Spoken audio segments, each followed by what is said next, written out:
Hello and welcome to, well, not Tobermory. It's been a little bit too windy for the tenders, so unfortunately our stop in Tobermory has been cancelled. Yep, so we woke up this morning to an announcement by the captain that unfortunately, due to the weather outside, we aren't able to get into Tobermory using the tenders. It's going to be a scenic day of cruising instead.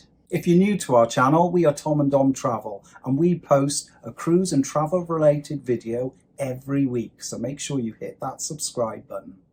So we started the day a little bit slower than we intended to, seeing that we are not going into Tobermory, and we headed up onto deck for a little walk around because there was no rush for breakfast. Out on top deck was absolutely beautiful. The scenic views were absolutely incredible. Yeah. We decided to grab ourselves a couple of coffees from the coffee shop on deck 12 and just enjoy some of the spectacular views. We're spending today sailing around the Isle of Mull, and some of the scenery that we've already passed has been beautiful. Once we'd had a little stroll around deck and a couple of coffees, we headed into the Borough Market for breakfast. The Borough Market was fairly busy, but we were lucky enough to grab a nice little table. We didn't spend too much time queuing up to get our breakfast either. We weren't going to have much for breakfast today because I think we've got to that point in the cruise where we're slowing down the amount we eat. We've peaked. I still had a fry up, but much less. I just had bacon, sausage, beans and hash brown, and you just went for cereal. Yeah, I just had a couple of bowls of cornflakes and that was more than enough. Also in the Borough Market there is that 24-hour coffee machines and tea available, so we grabbed ourselves a cup of coffee as well, ate our breakfast and headed out. We had a little wander around the ship and found ourselves back downstairs in Centre Court, so we decided to have a little coffee in Dickens. Dickens was really busy, as you can imagine, on a sea day, and we had to sit along the sides on the high chairs because there were no seats in Centre Court at all. But it wasn't too bad for us. We don't mind sitting on the stools. Those stools are quite a good little secret. They're hidden behind the counter, and if it is busy in the Centre Court, normally those stools are free. As it was an impromptu sea day, we took full advantage and basically went exploring the ship. We've put all our footage together into a ship tour, so you can find that in the link on screen. One venue we did explore was Raffles. Now this is the piano bar on board on deck 7 and it's right next to the Botanical Lounge. So we had a little look in there because we haven't actually got the opportunity to go in there and sit down and have a drink. It really is a lovely lounge, and we'll hopefully in the next couple of days we'll try and get in there, but it really does make it difficult with our dinner setting to get in there of the evening because every time we've walked past it there's only about 10 minutes left of the set from the pianist, so we carry on and go to the observatory instead. As part of our filming we decided to have a little walk outside along the prom, and like I said earlier, the scenery is spectacular, so it really is worth spending some time out there today, and we are so glad we did. The prom on board Ambience unfortunately isn't a full wraparound, but it's quite a large area. There are a number of sun lounges available as well as seating and also some traditional deck games. After our brisk walk along the prom and doing a bit of filming there, we headed back down to Centre Court once again. During the course of our cruise we've been photographed by the onboard photographers and we wanted to go and have a look at some of those photographs. So we made our way up to deck 7 at the photo shop. It was at this point when we realised we'd missed the opportunity to meet the captain. Yes, so that was a little bit disappointing. Obviously our photos were on there and you've got to search through to find your first photo, and then once you've found your first photo it uses facial recognition then to find all the other photos that have been taken of you during the cruise. We did notice that there was a huge section for Meet the Captain and we were a little bit taken back by that because we would have loved to have gone to that event. Yeah. So we had a look at one of the all aboard information sheets that you get in your cabin every day to try and find out when it was. We realised it was on the second day of the cruise. Formal night. And it wasn't actually in the listing section at the back, it was a small section on the front page. And we tend to not look at those bits on the front page because it's normally something that they're trying to sell you or promotion or something. We normally follow the list on the back of all the daily activities, and it wasn't actually listed in there, so we did miss that unfortunately. Hopefully there'll be another opportunity throughout the cruise. All of the shops on board Ambience were open, so we took the opportunity just to have a quick browse through what was available. And even though they're quite small, they do actually contain a lot of goods and products that you might need. So if you've forgotten any toiletries, there was quite a large section of toiletries, crisps, sweets, confectionaries, everything you could possibly imagine. Very, very similar to other lines because the shops on board are run by pretty much the same companies. And there's also a lot of Ambassador branded goods for the Ambience maiden season and Ambassador goods itself. There is those lanyards there that have proven very useful to a lot of our fellow passengers that are available to buy. They're £6 each, and our cruise cards do have a little hole in them ready to clip onto those lanyards.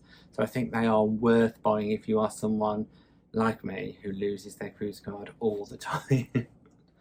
Also in Centre Court, next to reception, is the navigational chart. Now we've seen this done on other cruises before where they've done it as an auction, but on Ambassador they are raffling off the navigation chart, so you can buy a ticket at reception. On board, it's £5 for each entry or £3 for a tenner, and all funds go to the Crew Appreciation Fund. During our first sea day, we popped into Destination Services because we wanted to book an excursion for Cobh. Unfortunately, the IT system that handles all of the bookings and reservations for excursions had gone down. So there was a really big queue. We queued, we waited, and we got in, asked if we could be put on the Blarney Castle excursion. They took our details, said no problems, that they would see what they could do. So yesterday, because we hadn't heard anything, on the All Aboard app there was no confirmed booking, so we were a little bit concerned. So we made our way into Destination Services while it was quiet, just to ask them what was going on with this excursion. Unfortunately, once we sat down and we started talking to one of the representatives, they told us that there wasn't any room. No, she said, unfortunately you can't go on that tour. There's only one space left on the coach. I think really though she forgot all about us. We had no communication at all. If they would have come to us and said, look, we took your details, the system has come back online, we found out there isn't any availability, fair enough. But it's lucky we did go and check, because we would have turned up to that tour expecting to go on it. We wouldn't have been able to. So it is a bit disappointing. I think that's one of the first things we've come across that has been an issue for us on this ship. The compromise was to go down just before the excursion is due to set off to see if there are any spaces available due to passengers changing their minds. After the disappointment of Destination Services and our excursion planning, we quickly hurried to the Palladium Theatre because the team had put on a backstage tour. Out of all of the cruises we've ever been on, we've never been backstage in the theatre before. So we thought, right, we've got to take this opportunity up. Yeah. This tour was just an impromptu one because it was an extra sea day. So the guys on board have been absolutely fantastic at planning all of these additional activities to keep us entertained. And it was fascinating to see what they get up to backstage, the mirrors and where they get ready, the hundreds and hundreds and hundreds of costumes and how they work them out and how they do their quick changes. They told us some information about their microphones and how they work. It was really, really interesting. It was great to see some of those inner workings that goes on when they're putting together some of their fantastic shows. It was a really good insight into pretty much everything that happens during the course of a show on board, and we thoroughly enjoyed it. It lasted around about 35 minutes with Q&As with the team. After the tour, we then made our way to the Buckingham Restaurant for lunch. We headed straight in as there were no queues. To start then, we opted for the breaded chicken fingers. They were absolutely delicious. It came with a side of mayonnaise and a little bit of salad, and they were really, really tasty. We've learnt now not to have double portions either, because they do offer you a double portion of the appetizer starter, but we're managing our meals now, so we have to say no to that. After the potato samosas incident, yeah, we've learnt our lesson. Yeah, so we're not having double portions anymore. Then for our main, I went for the belly pork, which for me was a little bit fatty. I know belly pork is fatty, but it was a little bit too fatty for me. It was mostly just fat, and the skin wasn't crispy. That I like it crispy. And in the description on the menu, it does say crispy pork belly. Yeah, so And it was a little bit rubbery. now the pork itself was tasty. And for my main, I opted for the bangers and mash. It came with mustard sausages, some caramelised onion, plenty of gravy, and mashed potato, and some broccoli, and it was delicious. For dessert, I went for something that I'd never heard of before, and please tell me if I'm not pronouncing this properly, because I think it was called Cranachan, which was like raspberries and cream. Very, very nice. Really, really enjoyed it. Why have I never had one before or heard of it before? I don't know, but it was very good. And for my dessert, I just had a little bit of sorbet, which wasn't on the menu, but it was offered. Yeah. And I took them up because I do like a sorbet, and I didn't really fancy anything particular on the menu. And it was delicious, lovely and refreshing. After lunch in the Buckingham Restaurant, we then went to explore the laundry. Now, we had been a couple of days before because we ironed our shirts. Yeah. So we just wanted to go in there and again get some information and some shots for our ship tour. And to be fair, it's really quite impressive. They've got 10 washing machines, 10 dryers, 4 irons and ironing boards, really well equipped laundry on board. There's also an attendant working in the laundry, and she could not have been nicer. You could tell she worked so hard in there. She was cleaning everything. She said, if you want to pop your laundry in, I will fold it for you, or I will put it in the dryer if the washer's not there. She was happy to help you do whatever you wanted to do. Please don't be afraid to use the laundry. To use the washer and the dryer are £3 each, and you can also purchase washing tablets on board as well, but you can bring your own. As it was a scenic sea day, we thought we'd head up onto deck and have a little relax in the sunshine. And it was nice out there, even though it was a little bit windy. But we sat there in our coats and just enjoyed some of the Scottish fresh air. Really pleasant, relaxed afternoon. I did doze off for a couple of minutes. Really, really nice day. Clouds did start to come over though, so we got a little bit cold and headed into the observatory to see if we can get one of those seats at the front of the ship. Unfortunately, they are just so difficult to get, and when people are there, they are camped there for the day. They've got sandwiches with them, they've got water bottles with them, the shoes and socks are off, the legs are on stools. They're there for the day, so it is really difficult to get them. But beware, on a sunny day, those areas at the front of the ship do get very warm. While in the Observatory Lounge, there was a line dancing lesson taking place with cruise director George. Absolutely fantastic. And again, this was an impromptu line dancing lesson. As it was an unexpected sea day, they had to reschedule and rejuggle all of the daily plans and activities, and they've been absolutely fantastic. And if you do enjoy line dancing or just dancing in general, pop up to one of George's classes because he is fantastic at them. It was now time for afternoon tea. Now, we had a really, really good experience of afternoon tea yesterday, so we're really eager to get in there and have a look at what treats they've made available for us today. Once again, there is a huge selection of cakes.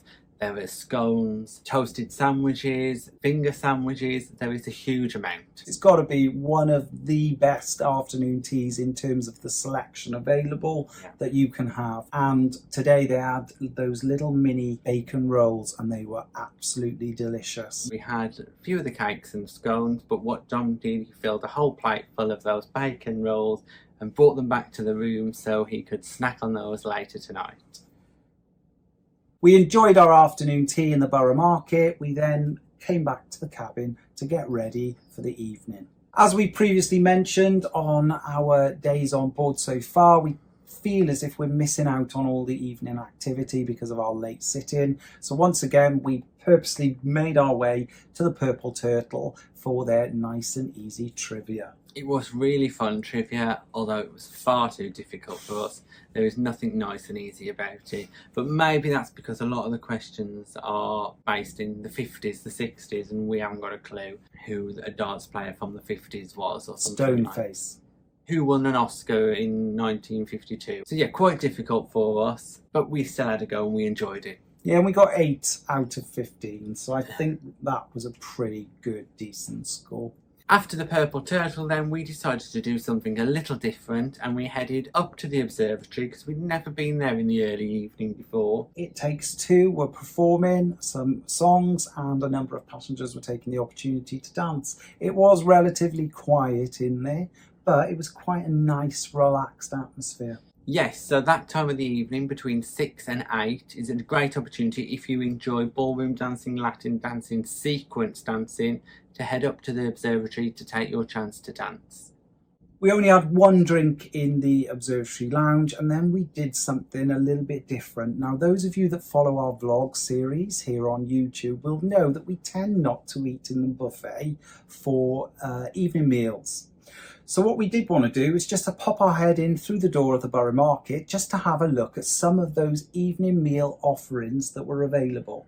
What we were really surprised about was the fact that it was really, really quiet. Very few of our fellow passengers were taking the opportunity to use the buffet, and I think it does say a lot about the Buckingham Restaurant and how good it has been for us that everyone does want to eat at their set dining time in the only main dining room on board. Within the Borough Market, there was a huge variety of different dishes and foods available, and it looked really, really impressive. That impressive that we might actually give it a go for one of our evening meals. We shall see. But tonight we're not. We're heading down to the Buckingham Restaurant where our table was waiting at 8:15 p.m. Once again, straight into the Buckingham Restaurant, found our table, sat down. The staff came over, asked us for drinks, gave us water. Absolutely fantastic service once again. For my appetizer, I chose the quiche Lorraine. Now, I do love quiche, and this was absolutely beautiful. It was warm straight through. The pastry was delicious. You could tell it was freshly made. I skipped my appetizer and went straight for soup. I had the cream of cauliflower soup, which once again, as I've said for all the soups on board, was very tasty. As we've been eating quite a lot today, as it's been a sea day, we both then just went straight to the main course. For my main, I chose to have the honey glazed rack of pork. Now, when it came out, it looked absolutely fantastic, and it must have been at least 1.5 inches thick. It was massive. It was very, very tasty. The only criticism was it was just a little bit too dry. But it was huge. I thought it was perfect. I really enjoyed it, the bit I tried of yours. I had cheesy leek crumble, which is very unusual and an unusual choice for me. It did feel like it should have been a side dish to something else, but it was very, very tasty and I really enjoyed it. For dessert, I chose the mango and passion fruit panna cotta, and it was very, very fruity, very tasty, incredibly rich. So I did only manage to eat about 1/3 of it. And I had the coconut and rum pudding. It wasn't really to my tasting. I don't think I really enjoyed it very much, but I could see that other people would. It just wasn't something that I liked. After another lovely meal in the Buckingham Restaurant, we came back to our cabin just to pick up a few bits, and we were really surprised because on the bed were 2 Easter eggs. Yeah. So tomorrow is Easter Sunday, and this was just a really nice, unexpected surprise. Now, we have cruised over Easter before, but we have never received an Easter egg, so thank you, Ambassador. 2 thumbs up for that. You know us well that we love our chocolate. No, absolutely fantastic. What was also in our cabin was the change of itinerary for today. Because we missed a port and we've got missed port cover on our insurance, we can use that letter to claim.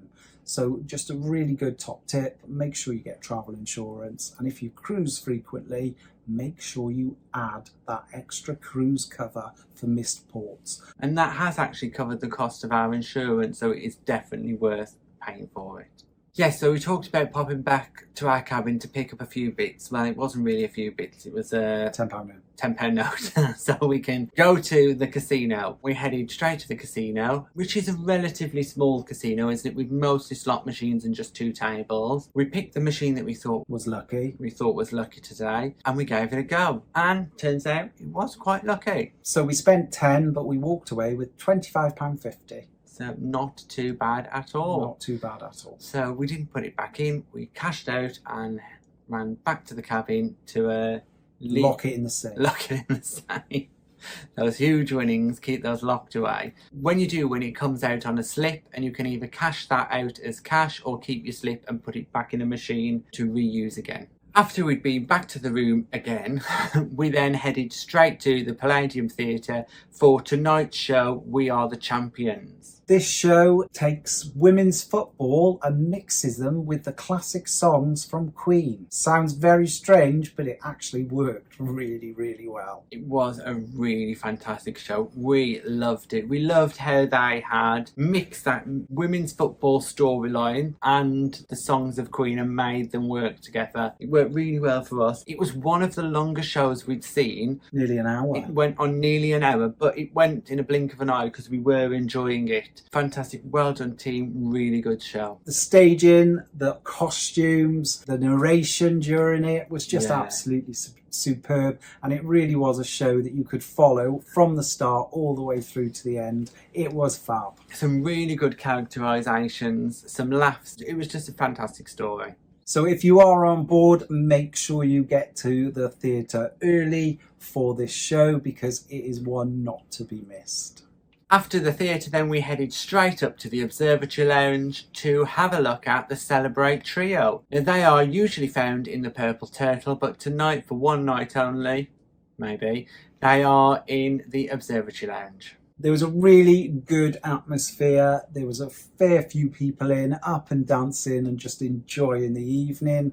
Myself and Tom once again tried to take on the Ambassador cocktail menu, which, to be fair, is really impressive. I managed to go through a couple of the rum-based cocktails tonight. I did go for a strawberry daiquiri though because I was playing it safe. After Celebrate Trio's performance in the Observatory Lounge, it was then time for the late night disco with DJ Ryan. As usual, the Observatory Lounge did get a little bit quieter. There is still people up dancing, but it is much quieter after the main acts have finished and it's just the DJ left on. Because it's such a port-intensive itinerary, you've always got to be up the next morning to go somewhere. Yeah. So, which I can understand why a lot of people are going to bed earlier on this cruise. The vast majority of bars, Botanical Lounge, Raffles, SW19, they close at midnight, and the Observatory Lounge stays open to around about 1 a.m. So we had one more cocktail while the DJ was playing, and then we headed to the 24-hour tea and coffee facilities to grab ourselves a cup of tea and head back to the room, where Dom decided to partake in some of those bacon rolls type things that you had earlier, which you really enjoyed. They were fantastic and the perfect snack after rum-based cocktails. Yeah, and don't eat those on the bed because they No, do it's a make a lot of mess. mess. And that was it for today. We had an unexpected sea day, but definitely an enjoyable one. It's been incredible, and some of the views absolutely stunning. Tomorrow we head to Belfast. This is our second time we've been in Belfast, and we've got a fantastic excursion planned. So this one we've booked ourselves to the Titanic Museum. We've never been there before, so we're going to make our way, or try and make our way there in the morning. Fingers crossed if the weather's good. Yeah. Thanks for watching our unexpected sea day here on Ambience. If you've got any questions, just pop them in the box below and we'll get back to you. And please don't forget to like and subscribe and hit that bell icon to never miss a video from us. Thanks for watching. Bye. Thanks for watching. We've got lots more content available on our YouTube channel, so press that subscribe button. If you're interested in receiving daily updates, we're available on most social media platforms. Just search for Tom and Dom Travel.